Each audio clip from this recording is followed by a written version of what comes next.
town of 27,000 people north of Sacramento has destroyed an estimated 2,000 or more buildings. Fire officials believe some people were killed, and 2 more fires north of Los Angeles are threatening tens of thousands of homes, forcing an emergency evacuation overnight. The so-called Camp Fire in Northern California covers more than 20,000 acres and threatens another 15,000 or more structures. It is extremely dangerous, as David Begnaud discovered after officials escorted him through the fire lines. Good idea. Ready? 3, 2. David filed this report from the first scene in Paradise, California. It has been 24 hours since the fire exploded here in Northern California, and it is still windy. That's a storage center behind me that is burning, and we've been hearing explosions. That's why we're walking away. Listen, over the last 24 hours, there have been harrowing accounts of people literally abandoning their vehicles and getting out to run for their lives. Heavenly Father, please help us. Surrounded by walls of flames, whipped by winds of 50 miles per hour, people drove through hell trying to escape. Their homes and those of their neighbors burned to the ground. And everything is burning up around us. The campfire exploded in intensity, filling the sky with toxic smoke. Oh my God. That could be seen from San Francisco, which is nearly 150 miles away. So we grabbed our animals and some food and some clothes, and we're getting the heck out of here. There was very little time for the 27,000 people who live in Paradise to evacuate. Everything was ignited. By the time I got out of my house, it was like everything was on fire.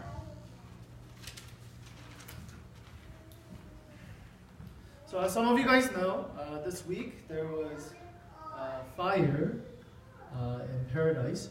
And it's crazy because Paradise is only about 80 miles, I think 90 miles from here. So it's actually very, very close to where we're actually located. And so it's actually really, really scary. This is actually a photo taken live from Paradise. And so again, I saw the news today as well. They basically say all of Paradise is almost burnt down. Like their town is just totally devastated. So I actually have a friend, maybe some of you guys are friends with her as well. She actually lives in Paradise. Her name is Jaewon. And she actually wrote, she's safe, and she actually wrote this. So she was in the hospital. She's a nurse. And so she went into the hospital in the morning, and the fire came next to the hospital, so she had to evacuate. And so she finally got home, and this is what she wrote. I had to rush home because there was another fire and smoke at the direction of my home, 1 mile away. On my drive home, I see houses burning next to me, so fast, and lots of smoke. I get home, and my family is just there waiting for authorities to tell them to get out. And I said, Mom, houses are burning around us. Get everything. Let's go.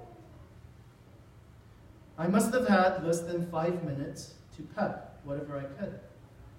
Underwear, socks, pants, shirts, shoes, dumping them in my suitcase and ran out. Got my chickens, my dog, and then we drove off. Then I was like, after they got out of the fire, she said, oh, where are the birds? We realized Frosty, Mr. Pickles, are back at home.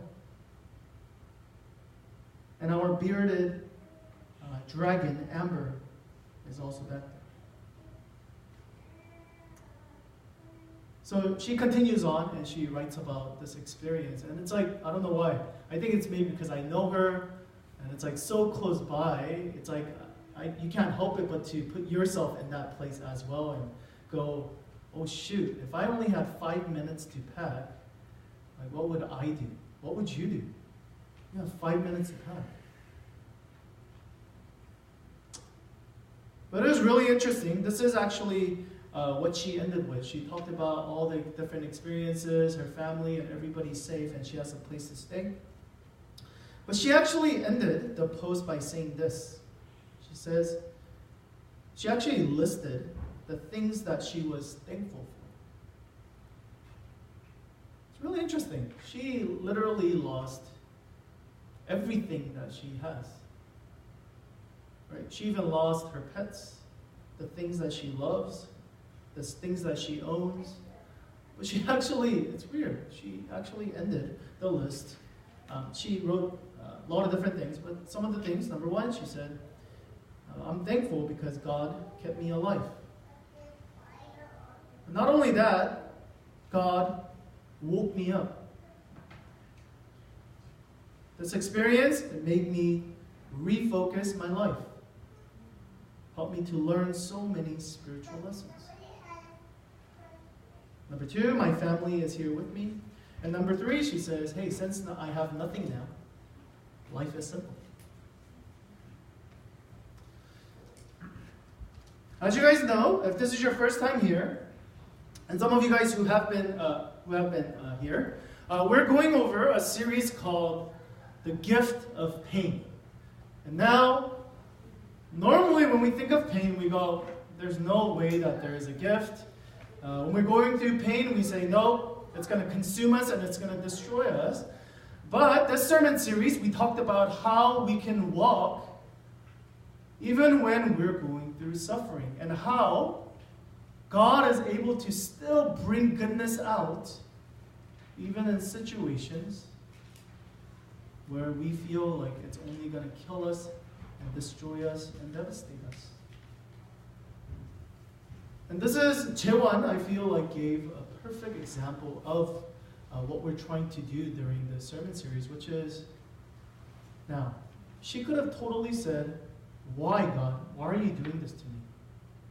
She could have totally said, I'm devastated, what do I do now? And just been broken down. Instead, through pain, through suffering, she says, there's things that I can actually learn. And that's what we've been talking about this whole series. Today, we're going to stay with this very sensitive topic right now because of all the fire, but we're going to talk about this concept of fire that is written in God's Word today. This is the verses that we're going to use. 1 Peter chapter 1. I'm going to read from verse 6 to verse 8. Chapter 5, verse 8 through 11. This is the Word of God. In this you rejoice, though now for a little while, if necessary, you have been grieved by various trials, so that the tested genuineness of your faith, more precious than gold that perishes though it is tested by fire, may be found to result in praise and glory and honor at the revelation of Jesus Christ. Though you have not seen him, you love him. Though you have not seen him, you believe in him and rejoice with joy that is inexpressible and filled with glory. And this is from chapter 5 now. Chapter 5, verse 10. And after you have suffered a little while, the God of all grace, who has called you to his eternal glory in Christ, will himself restore, confirm, strengthen, and establish you. To him be the dominion forever and ever. Amen. This is the word of God. So 1 Peter is written to people who are going through immense suffering. It's written to first Christians who are going through extreme suffering. And he also actually tells them that suffering will not cease, that you will actually continue to suffer. Now, one of the key words that he uses here is this idea of refiner's fire. Okay? So right here, he says, God is testing the genuineness of your faith through what? Through this concept of refined by fire. Now, this is not a foreign concept in the Bible. It's actually written many, many different times. I'm going to just quote a few of them. In Zechariah 13:9, it says this, I will put this third into the fire and refine them as one refines silver, and test them as gold is tested. Malachi 3:3, it says, he will sit as the refiner and purifier of silver. He will purify the sons of Levi and refine them as gold and silver. One more. Proverbs 17:3, the crucible. Crucible is the container. I'm going to show you guys a video where the gold is actually lit on fire. The crucible is for silver. And the furnace is where you actually, that's where the fire is. It's for gold. And the Lord tests hearts. So it's this concept. Okay? Paul actually uses this concept of how you are gold, or you are this piece of metal that is surrounded or mixed in with impurities. And so what God is trying to do is actually allow you to go through suffering and pain and refine you, to take away the dross, to take away the impurities, the addictions, the brokenness in your life, and actually make you stronger. So, to show you this, I'm going to show you guys a video. So, Jun, the volume, please. Hey guys, I brought you today to a precious metals refinery because I want to show you the process that metal goes through as it's being refined. Come take a look with me. Now, the process of refining fine metal starts when gold, silver, platinum, and palladium are delivered to the refinery in several impure forms, some still connected to false teeth and other creepy stuff like that. The lots of precious metals are weighed and tabulated, then the lots are combined with flux, which looks a lot like you're actually making matters worse by pouring a bunch of dirty sand in with the metal, but it's actually a very important ingredient. This flux and the impure metal is placed in a vessel called a crucible. This is made from material that can take the heat better than the material inside it. So the crucible is then put into a melting furnace that transforms the metal and flux into a molten material, usually within 30 to 45 minutes. The crucible is then removed and the molten material is poured into a mold, sometimes shaped like a brick or other times like an inverted cone. Especially when they use a lot of flux in the cone-shaped mold, the flux fuses with the undesired matter to form a slag that is lighter than the precious metals. The slag naturally floats to the top of the mold, leaving a pure button of metal below. You can then easily separate the metal button from the slag. Once the whole lot has been melted and sampled, it's then remelted and recooled into grains about the size of BBs in order to speed up the extraction process. The grains are then placed into a mantle where an acid solution is used to dissolve the metals into a liquid form. Once the metals are fully dissolved, chemists use other substances to induce reactions that extract the exact metal they are looking for. The results are that you end up with an absolutely pure piece of gold, silver, platinum, or palladium. Now, I'll show this a little bit later. So, this is the concept that the Bible is actually portraying here. It's actually saying in our lives, there's a lot of things, a lot of impurities, a lot of brokenness, a lot of addictions that we have, and God allows us or leads us into this fiery trial. Now, before, I know a lot of you guys are looking at this, can you blink it or make it dark? We have to be very careful when we come to these kind of verses, okay? Because it's very easy, okay, whenever people say these kind of things. Number one, the first immediate reaction is a lot of you guys probably feel very, very uncomfortable with this concept that God allows or leads us into this pain and suffering. Because the whole idea or the whole concept is If somebody loves me, there's no way that they're going to lead me through difficult times. But if you actually think about this concept, that's actually not true. Okay?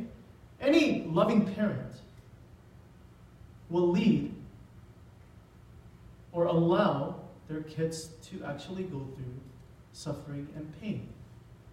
Not because they really want to, but because they have to. Because this is the only way their kids are going to actually learn or actually get healthier.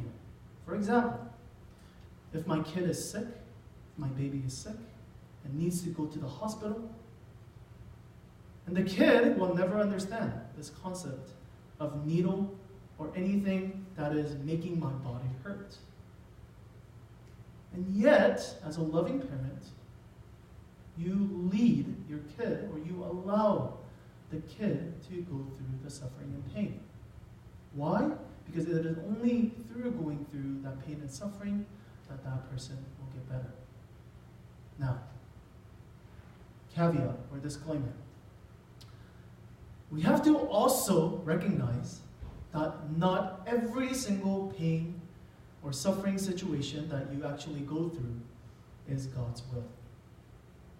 I'm going to say it one more time because there's a lot of people who are Christians that believe that every single suffering and pain that happens is God's will for their life. And that is absolutely not biblical. There's a lot of things that we actually go through in our life, pain and suffering, where it is not God's will. It is sometimes because of our own sins. It is sometimes because of other people's sins. So we have to recognize that because it is really easy. When I give this kind of sermon, I'm very, very careful how I word some of these things. Okay? Because we have to be very careful. We have to be biblical when it comes to these kind of things. When we're talking about suffering and pain, especially because some of you guys are going through a situation right now where it's very difficult. And yet, the Bible also says He allows these things to happen. He leads us into these types of situations. Now, so what I'm trying to say is, I don't want you to extrapolate and say, every single situation, this is where God wants me to be. Because that is not the case. Okay? But yet, God uses these situations to still bring goodness out of these situations. Okay? This is very, very important that we recognize the difference. Because there is this idea of thought where you say, you know what? I had to go through this. This is what God wanted me to go through. And there are times where, yes, absolutely, God does. But there's also times where you put yourself into these kind of situations. Or because someone else's fault that you are in this situation. Or because of natural sin, and because we live in a sinful world, there's things that happen where God does not want these things to happen. But yet, like a good surgeon, like a good parent, He redeems, or He brings goodness out of situations and fire. So to go back to that quote, C.S. Lewis, he puts it perfectly. He says, pain insists upon being attended to. Right? That's what pain does. Pain makes us focus. Pain makes us once again realize, oh shoot, it's going to wake me up. God whispers to us in our pleasures, speaks in our conscience, but shouts in our pain. Not paint, sorry, my bad. It is His megaphone to rouse a deaf world. So there's times, not every single situation, once again, but there's times where God leads us, allows pain and suffering to wake us up, to open up our hearts, to take out the dirt and the impurities, and to restore us. And so, once again, I want to be very, very clear, because it is so easy to think that the situation that you're going through, God wanted that to happen to you. We want to be very, very certain that that's not the case. Okay? There are times, yes, there are times, absolutely, but yet we have to be very, very careful as well. Now, Peter talks about this. Now, we're going to talk about why this refining fire, why we need this, and how God uses this, and how what God does through the fire as well. One of the things that fire does is, I don't know if I think there's a saying something similar to this. You truly know a person when you actually go through a difficult time. Have you guys heard of like something similar to that extent, right? Right? Because it is easy to be nice, to be loving when everything is kind of going your way. But you truly know who a person is when you're going through a difficult time with a person. And this is one of the things that fire does. It reveals the deepest part of who we really are. It's not suffering that made us into a certain person. No, suffering and pain just reveals who we really are. Okay, a couple of examples. For a lot of us, including myself, religion, God, for a lot of us, it's a cognitive thing. It's an intellectual assent. Okay? We know, okay? All of you guys, if I give you a test, most of you guys would know the right thing to say, right things to believe. You would say things like, yes, I know Jesus is dying for me on the cross. I know that he is dying because of my sin. And I know that through him, I have salvation. Most of us were okay with that. But most of us, we don't really believe it. It's all here. Most of us, we don't really think that we're that bad. Okay, most of us, we go, yeah, I mean, I'm not perfect. But am I that bad that Jesus has to die for me on the cross? No. I'm not that bad. I'm a pretty kind person.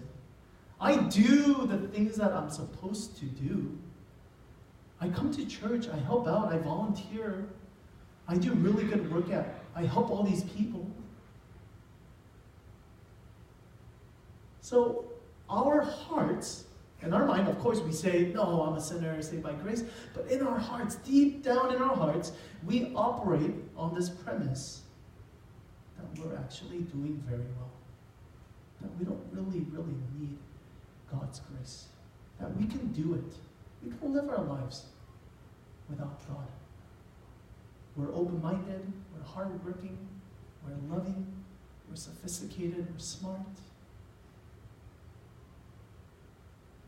A lot of times we're the last ones to know the blemishes that we actually have, right?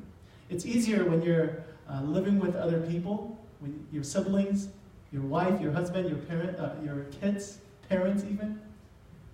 They know, ask them. They know all your blemishes. They know all your flaws, trust me. But you yourself, it's easy to go into the self-deception mode, right? It's easy to think, no, I have it good. I'm a good person. What are you talking about? Because a lot of times, we're far too fragile under criticism.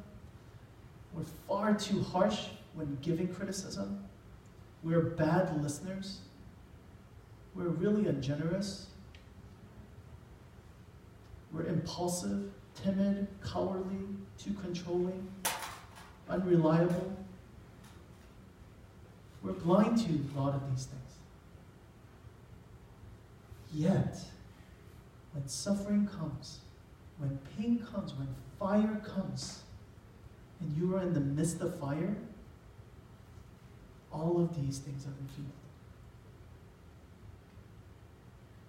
You can't hide it anymore.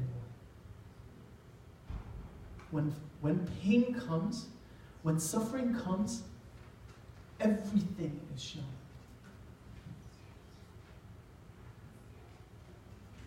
The impurities of your soul is revealed. It's drawn out.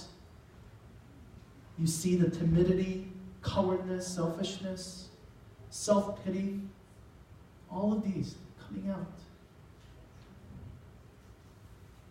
So it is only through when we're going through pain and suffering that we're able to actually see us for who we really are. Again, it is not suffering or pain that makes us selfish. It is not suffering or pain that makes us timid. It just reveals it. Okay? I'll give you an example. It's like, imagine an old bridge. And if people were just walking on that bridge, you can't really see cracks. But imagine a semi-truck that goes by that bridge. Because of the pressure, you see all the different cracks on the bridge. So when we're going through pain and suffering, when we're going through difficult times, when things are not working out like it's supposed to, it's revealed to us how weak, how broken, how incomplete we actually are, how weak we actually are, how easily destroyed we actually are.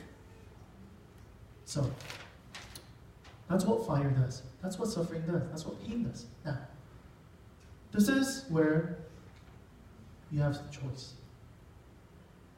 And this is what most Christians do. Most Christians, we talked about this concept a lot, they avoid it. They go, I'm just going to try to distract myself. I hate the things that I see inside of me.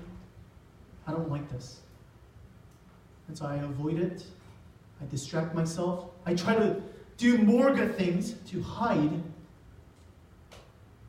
these impurities within me.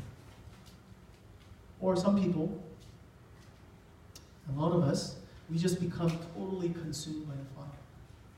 We become hardened. We start becoming very bitter towards God. We find people that we can blame. We become destroyed by it. We become devastated by it. We lose hope. But it's really interesting because 1 Peter 5, it says this. He talks about how we're going to go through pain and suffering, but after you have suffered a little while, okay, God Himself will restore you, make you strong, firm, and steadfast. So the concept is, if you don't hold on to God through difficult times, pain or suffering, it will totally consume you. You will either get bitter towards yourself because you realize how weak you are and you go, man, I'm a horrible person. Man, I'm this weak. That's all I got. You become extremely bitter or resentful towards yourself. Or, like I said, you blame other people. And you go, you say, it's your fault. It's my husband's fault. It's my kid's fault. It's a society's fault. And you become a bitter person altogether. But here it says, if you hold on to God, if you are walking in the fire with God, then there is actually going to be restoration. There is actually this refining process where you're going to actually get gold. That you're going to become stronger, firmer, and more steadfast in the situation where there is suffering and pain. So you're actually, through God, walking with God, you're going to actually come out stronger. Let's play with some of these words. Restoration. This word is such a beautiful word, right? Because it tells us that the situation that we're in right now, the fire that's going on, some of the things that Peter talked about, shooting, all these things that's happening, the Bible tells us this is not the way it's supposed to be. This is not us. And deep down inside, you guys all feel that way too. Why am I going through this suffering? This is not the way it's supposed to be. The Bible tells us it is because you have been broken. It is because of these impurities. And so what am I going to do? Through this time of trial and suffering, I'm going to restore you back to who you really are. Right now, you are weak. Right now, your character is a mess. But yet, through this fire, through this refining process of taking care of all these infirmities, God is saying, I'm going to restore you. So there is hope. That you're actually going to come out stronger in this experience. Not because of the fire itself, because we talked about, for some people, fire could totally destroy them. But for us, because we can walk with God in the fire, it could actually restore us. It could actually make us stronger. It could actually bring goodness even in this horrible situation. So Romans, Paul actually says something very similar to Peter. He says this, not only so, but we also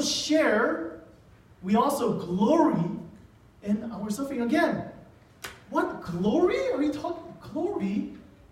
How dare you say there is glory in my suffering? But again, the Bible says over and over and over again that God can still bring goodness in these tragedies.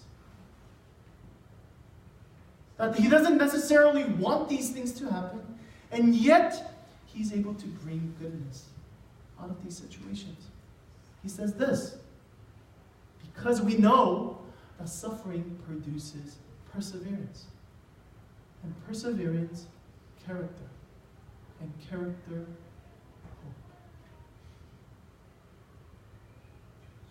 So you see, what Paul is saying is, there is hope. There's actually hope. Even though we are suffering, even though there is painful times in our lives, there's hope. Not necessarily because the situation got better. Not necessarily because everything is fine. No. Even within the fire, through this fire, you are growing and God is restoring you. If you are holding on to Him and walking with Him in the fire. Now, I know that this is extremely difficult. If you are going through a situation, I know a lot of these things, it's easier said than done. So I'll give you guys an example of this. You guys remember Daniel's 3 friends? What was their names? You guys remember? Shadrach, Meshach, Abednego? You guys remember the story of King Nebuchadnezzar? He basically had a dream, and Daniel told him about the dreams, and he realized, oh shoot, someone's going to come after me. I got to enjoy this. Instead of being humbled, he said, you know what? I'm going to have all these people treat me like God. I'm going to enjoy this. What does he do? He built a statue of himself, and he says, when music comes, everybody, all of you guys, worship me. If you don't, you're done. And we know the story. This is such a beautiful picture, isn't it? Such an inspiring picture.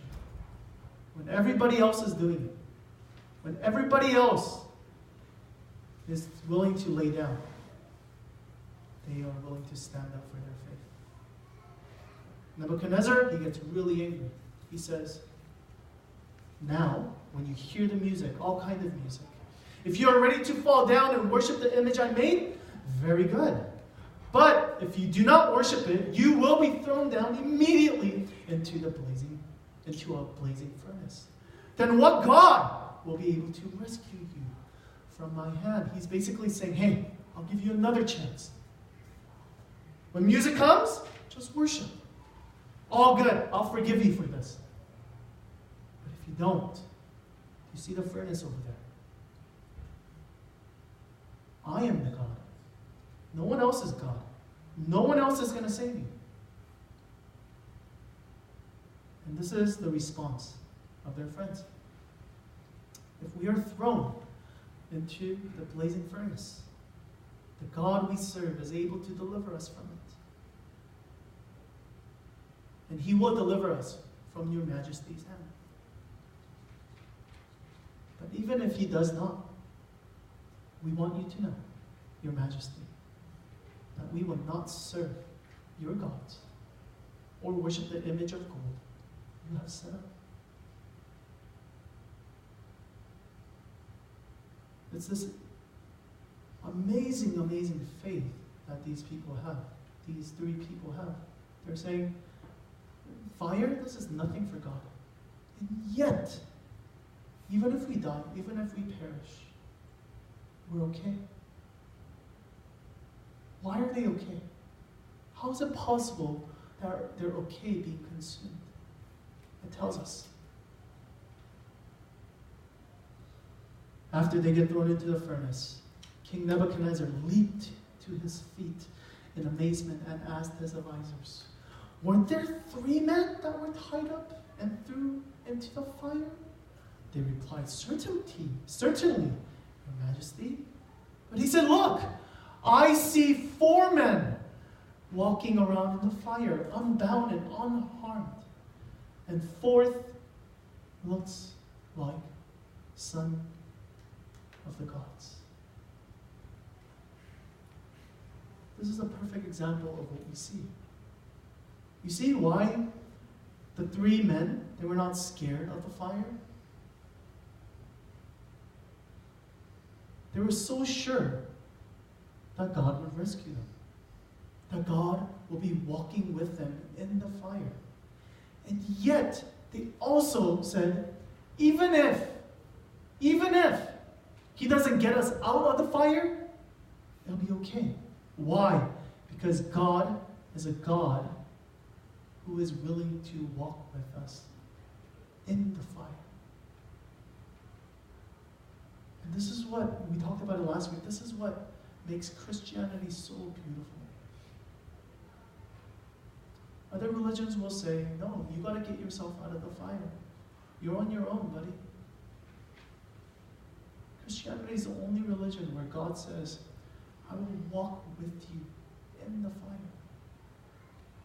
Situations might not get better. Yet, the fire will not consume you. The fire will not devastate you. The suffering will not be what defines you. No. I will walk with you. I will refine you. I will restore you.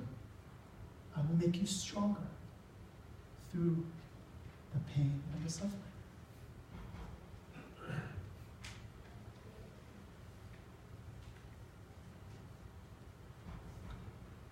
These 3 friends were very fortunate because they actually had someone else with them walking in the fire. And yet, we know for Jesus, He had to do it all by Himself. When He was going through pain and suffering, there was no one. Not even God. He went through the fire alone. Why? So that we don't have to be alone in this fire. That we don't have to be alone in our suffering and pain. He is alone, suffering for us, so that when we are going through pain and suffering, like we talked about last week, that He can become the best counselor for us. He's going through fire. Why? So that He could be with us in the fire as well. Jesus was suffering, not only with us, but for us as well. So that when we are going through difficult time, when we are walking through fire, that we're able to say, I have a wonderful counselor who is able to walk with me.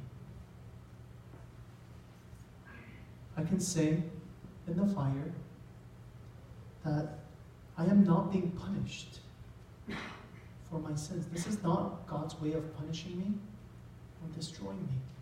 Why? Because Jesus is being punished for my sins instead.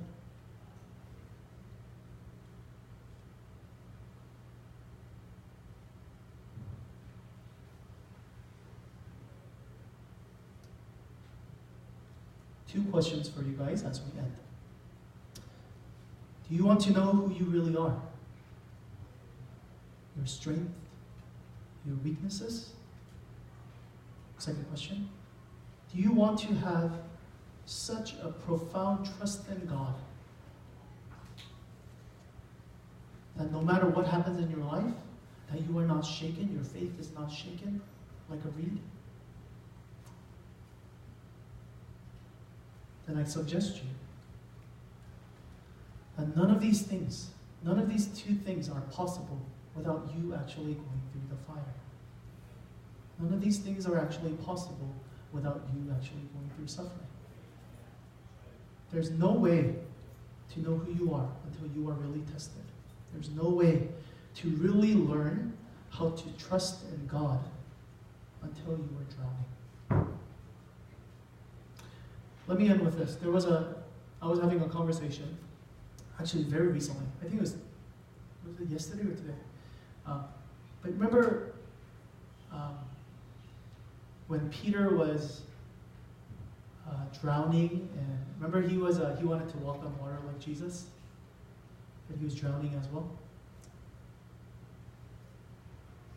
One of the really cool things, as I was talking about this, one thing I realized is Peter thought it was much better for him to be in the dangerous ocean with Jesus than in the comforts of his boat. For a lot of us, we would stay on the boat. We would rather choose comfort than Jesus. But it's so interesting that it is through these experiences where Peter gets out when his faith is tested, that he experiences Jesus like no other disciples ever had. For Peter, he thought it was actually worth it to be going through suffering and pain with Jesus than to just be comfortable in the boat. Let me end with this hymn. This is what the hymn actually, this is from the point of view of God. When through the deep waters I call thee to go, the rivers of woes shall not thee overflow. For I will be with thee, thy troubles to bless, and sanctify to thee thy deepest distress. When through fiery trials thy pathways shall lie, my grace, all sufficient, shall be thy supply. The flames shall not hurt thee, I only desire thy dross or impurities to consume, and thy gold to refine. The soul that on Jesus had leaned for repose, I will not desert to its foes. That soul through all hell shall endeavor to shake. I will never, no, never forsake. Let's go into a time of reflection.